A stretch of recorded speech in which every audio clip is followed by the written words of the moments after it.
નસીબના પુરાવા, એક પોલીસ ઓફિસરની પ્રેમ કથા। વર્ષ 2023ની શરૂઆત હતી, જ્યારે આર્યન નામના એક મહેનતુ યુવાનનું જીવન બદલાવા જઈ રહ્યું હતું। વર્ષોની રાત દિવસની સખત મહેનત પછી આર્યને ગુજરાત પોલીસની પરીક્ષામાં સફળતા મેળવી હતી। આ સમાચાર સાંભળીને તેના પરિવારમાં ખુશીઓની લહેર દોડી ગઈ અને આખું ઘર ઉત્સવમય બની ગયું। હવે આર્યનના ખભા પર પોલીસની ખીખી અને હાથમાં કાયદો અમલમાં મૂકવાની જવાબદારી હતી। આર્યનની નિમણૂક વડોદરામાં કરવામાં આવી હતી, પરંતુ તેની તાલીમ માટે તેને અમદાવાદ જવું પડ્યું। આર્યનને લાગ્યું કે નોકરી મળી ગઈ છે, એટલે હવે તેના જીવનમાં સુખ અને શાંતિ આવશે। પરંતુ તેને ક્યાં ખબર હતી કે કિસ્મત તેને એક એવી અજાણી યાત્રા પર લઈ જવાની છે। અમદાવાદની તાલીમ કેમ્પમાં શરૂઆતના દિવસો ખૂબ જ રોમાંચક અને નવા અનુભવોથી ભરેલા હતા। સવારે વહેલા ઉઠવું, કડક કસરતો અને શિસ્તબદ્ધ જીવન હવે આર્યનની નવી ઓળખ બની ગઈ હતી। જેમ જેમ દિવસો વીતતા ગયા, તાલીમની કઠોરતા વધતી ગઈ અને શારીરિક કસરતો વધુ મુશ્કેલ બની। ઇન્સ્ટ્રક્ટર રાઠોડ ખૂબ જ કડક હતા અને તેમની સૂચનાઓનું પાલન કરવું અનિવાર્ય હતું। અનુશાસન એટલું કડક હતું કે એક નાની ભૂલ પર પણ તાલીમાર્થીઓને સખત સજા આપવામાં આવતી। આર્યન માનસિક અને શારીરિક રીતે ઘસાઈ રહ્યો હતો, છતાં તેના મનમાં દેશ સેવા કરવાનો જુસ્સો હતો। એક સાંજે જ્યારે આર્યન તાલીમ કેમ્પની બહારથી પસાર થઈ રહ્યો હતો, ત્યારે તેની નજર એક છોકરી પર પડી। તે છોકરી ઈશા હતી, જેના ચહેરા પર એક અનોખી શાંતિ અને આંખોમાં એક રહસ્ય હતું। આર્યનને પહેલી જ નજરે લાગ્યું કે ઈશા કોઈ સામાન્ય વ્યક્તિ નથી, કદાચ તે કોઈ પ્રતિષ્ઠિત પરિવારની છે। તે ક્ષણથી આર્યનનું ધ્યાન તાલીમ કરતાં વધુ એ રહસ્યમય છોકરી પર કેન્દ્રિત થવા લાગ્યું। હવે આર્યન માટે રોજની સાંજે 5 વાગ્યાની રાહ જોવી એક મીઠી આદત બની ગઈ હતી। તે ગમે તેટલો થાકેલો હોય, પણ ઈશાને એક ઝલક જોવા માટે તે હંમેશા તૈયાર રહેતો। તે દૂરથી તેને જોતો અને મનમાં તેના વિશે અને તેની દુનિયા વિશે વિચારતો રહેતો। પ્રેમની આ ઘેલછામાં આર્યને ઈશાને ઓળખવા માટે ઘણી કોશિશ કરી, પણ તે સફળ ન થયો। તેણે ઇન્સ્ટાગ્રામ અને ફેસબુક પર તેને શોધવાનો પ્રયત્ન કર્યો, પણ ઈશા ક્યાંય મળી નહીં। આર્યન હતાશ થતો હતો, પરંતુ તેના મનમાં ઈશાને મળવાની આશા હજુ પણ જીવતી હતી। તે રોજ મહાદેવના મંદિર જતો અને પ્રાર્થના કરતો કે ભગવાન તેને ઈશા સાથે મુલાકાત કરાવે। સમય પોતાની ગતિએ ચાલતો રહ્યો અને 8 મહિનાની કઠિન તાલીમનો સમય પૂરો થયો। વિદાયનો સમય આવ્યો અને આર્યનને ભારે હૈયે અમદાવાદ છોડીને વડોદરા પરત ફરવું પડ્યું। તેણે વિચાર્યું કે કદાચ ઈશા એક સપનું હતું અને હવે તેને ભૂલીને પોતાની ફરજ પર ધ્યાન આપવું જોઈએ। વડોદરામાં આર્યનની પોલીસ તરીકેની સત્તાવાર ફરજ શરૂ થઈ અને તે ડ્યુટીમાં વ્યસ્ત થઈ ગયો। તે પોતાની ફરજમાં હતો, પણ મનના એક ખૂણામાં હજુ પણ એ સાંજની યાદો તાજી હતી। તેને યાદ હતું કે કેવી રીતે ઈશા રોજ સાંજે 5 વાગ્યે એ રસ્તા પરથી પસાર થતી હતી। ધીમે ધીમે મહિનાઓ વીત્યા અને આર્યન તે યાદોથી દૂર થઈને વ્યવસાયિક જીવનમાં સેટ થઈ ગયો। તેને લાગ્યું કે જીવન હવે માત્ર કામ અને જવાબદારીઓનું નામ છે અને પ્રેમ માત્ર પુસ્તકોમાં હોય છે। પરંતુ નસીબના પાસા ફરીથી બદલાયા અને અચાનક આર્યનની બદલી ફરીથી અમદાવાદમાં થઈ।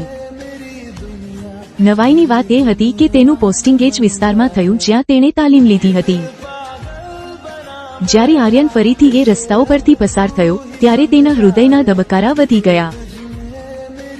જ્યારે આર્યન ફરીથી એ રસ્તાઓ પરથી પસાર થયો, ત્યારે તેના હૃદયના ધબકારા વધી ગયા અને જૂની યાદો તાજી થઈ ગઈ। તેણે આશા રાખી કે કદાચ તે ફરીથી ઈશાને જોઈ શકશે, જોકે તેને ખબર નહોતી કે નસીબ શું લઈને આવશે। એક સાંજે બરાબર 5 વાગ્યે આર્યનની નજર અચાનક ભીડમાં એક પરિચિત ચહેરા પર પડી। તે ઈશા જ હતી, જે તેની આંખો સામે ઊભી હતી, જાણે સમય ફરીથી પાછો આવી ગયો હોય। બંનેની નજર એકબીજા સાથે મળી અને તે ક્ષણે દુનિયા જાણે થંભી ગઈ, શબ્દોની કોઈ જરૂર નહોતી।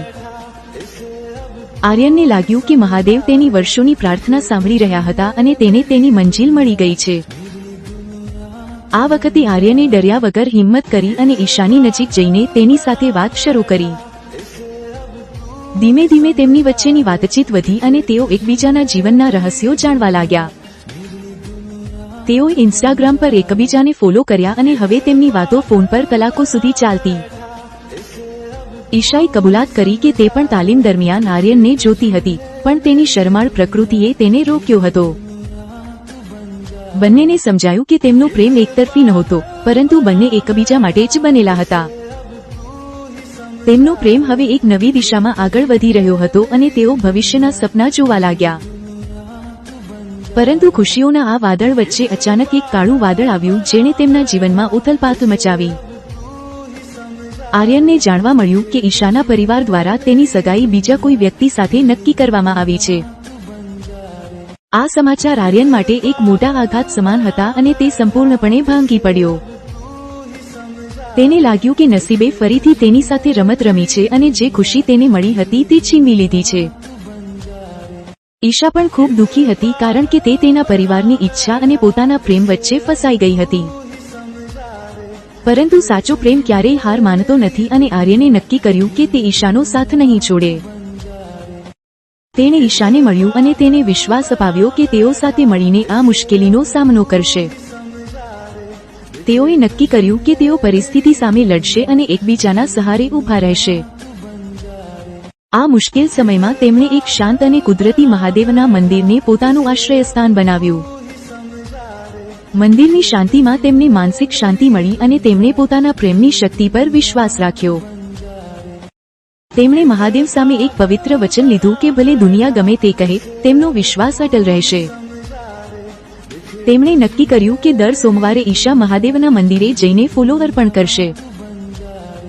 આ ફૂલો માત્ર ભગવાન માટે નહીં, પણ તેમના અતૂટ પ્રેમ અને એકબીજા પરના ભરોસાનું પ્રતીક હતા. સમય પસાર થતાં તેમનો આત્મવિશ્વાસ વધતો ગયો અને તેઓએ પરિવારને સમજાવવાની કોશિશ શરૂ કરી. આર્યનની પ્રામાણિકતા અને તેની પોલીસ તરીકેની નિષ્ઠા જોઈને ઈશાના માતા પિતા ધીમે ધીમે પીગળવા લાગ્યા. તેમને સમજાયું કે સાચો પ્રેમ માત્ર આકર્ષણ નથી, પરંતુ એકબીજા માટે સમર્પણ અને લડવાની તૈયારી છે. આખરે પરિવારના સંમતિ સાથે ઈશાની સગાઈ તોડી નાખવામાં આવી અને આર્યન સાથે તેના સંબંધોને મંજૂરી મળી. આર્યન અને ઈશાનો પ્રેમ અનેક કસોટીઓમાંથી પસાર થઈને હવે વધુ મજબૂત અને પવિત્ર બન્યો હતો. તેમણે શીખ્યું કે જો પ્રેમ સાચો હોય અને ઈશ્વર પર અતૂટ શ્રદ્ધા હોય તો કોઈ પણ અવરોધ તેમને રોકી શકતો નથી. નસીબે તેમને અલગ કર્યા હતા, પણ અંતે નસીબે જ તેમને ફરીથી એક કરી દીધા. સમય ગમે તેટલો લાંબો હોય, પણ ધીરજ અને વિશ્વાસ રાખવાથી મંજિલ જરૂર મળે છે.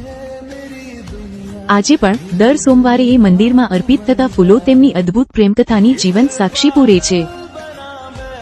આર્યન અને ઈશા હવે સુખી જીવન જીવી રહ્યા છે, જ્યાં પ્રેમ, વિશ્વાસ અને મહાદેવના આશીર્વાદ હંમેશા તેમની સાથે છે.